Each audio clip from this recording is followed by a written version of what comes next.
Salam sejahtera semua pelajar. Hari ini kita akan belajar sistem peredaran darah manusia. Apa itu sistem? Sistem adalah sekumpulan perkara yang berkaitan yang berfungsi secara keseluruhan.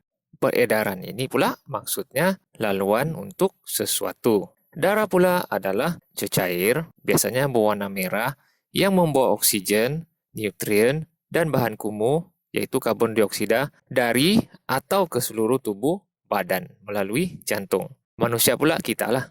Jadi tajuk ini sebenarnya berkaitan dengan perkara-perkara yang terlibat dengan pergerakan darah ke seluruh badan.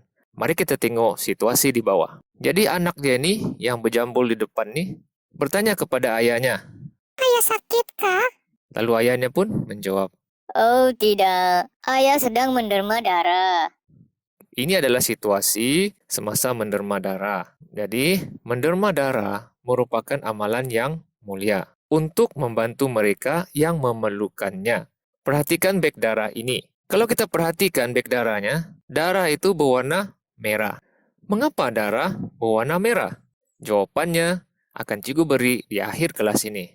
Fakta menarik tentang menderma darah ini, apabila kita menderma sekali, maksudnya darah kita akan diambil sebanyak 450 ml, yaitu kurang daripada 1 pint. 1 pint ini sebanyak 568 ml. Berapa banyak 450 ml itu? Lebih kurang 1 gelas air. Tapi jangan risau, kerana orang dewasa biasanya mempunyai lebih kurang 5 liter ataupun 10 hingga 12 pint darah di dalam badan. Jadi bukannya kita derma darah terus habislah. Bukan derma banyak pun, sedikit saja. 1 derma itu boleh menyelamatkan 3 nyawa. Okey, itu tentang derma darah. Baik, kita kembali kepada tajuk kita. Sistem peredaran darah memainkan peranan yang penting di dalam tubuh kita. Mengapa penting?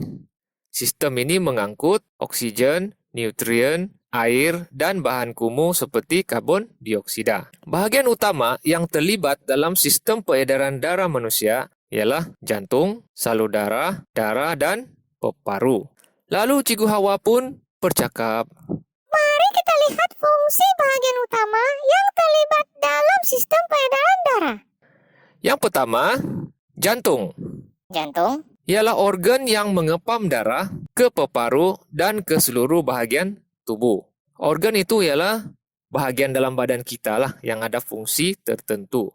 Jadi jantung ini dia mengepam darah ke peparu dan ke seluruh bahagian tubuh. Setiap kali jantung kita berdegup, darah akan dipam masuk ke jantung dan dipam keluar dari jantung. Okey, cikgu permudahkan.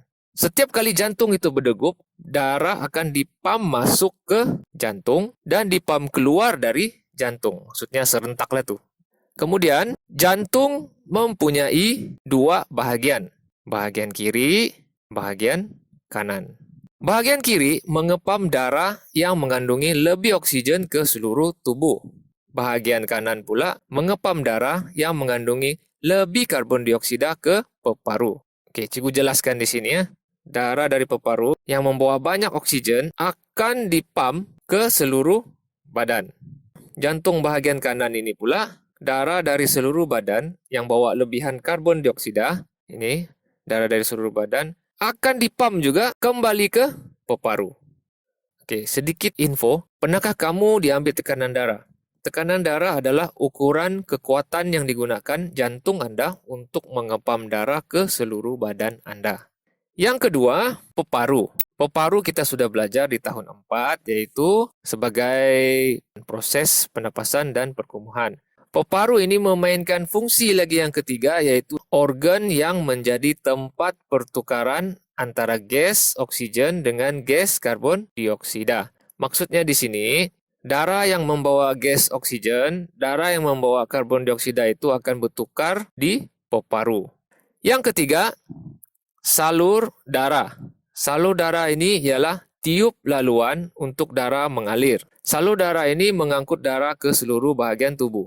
Kalau kita tengok di gambar raja ini, dari hujung kaki sampailah hujung kepala kita mempunyai salur darah. Tengok yang warna biru, yang warna merah tu. Kedua-dua itu adalah salur darah. Salur darah ini tujuannya hanya satu, yaitu mengangkut darah ke seluruh badan. Bahagian yang terakhir ialah darah itu sendiri.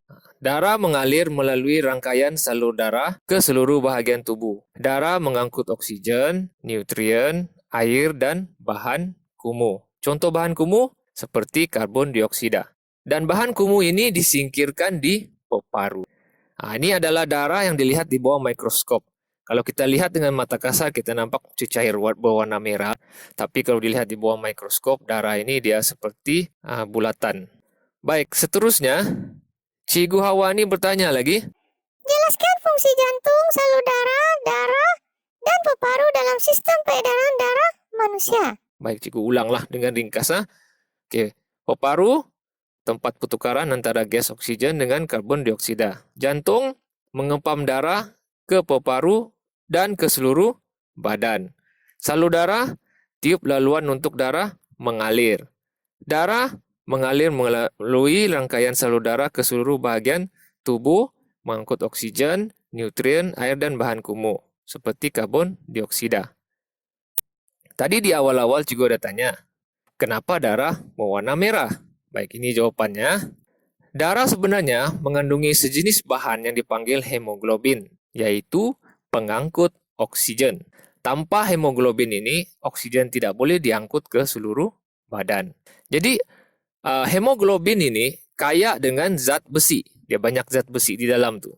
Zat besi pada hemoglobin itulah yang menjadikan darah berwarna merah.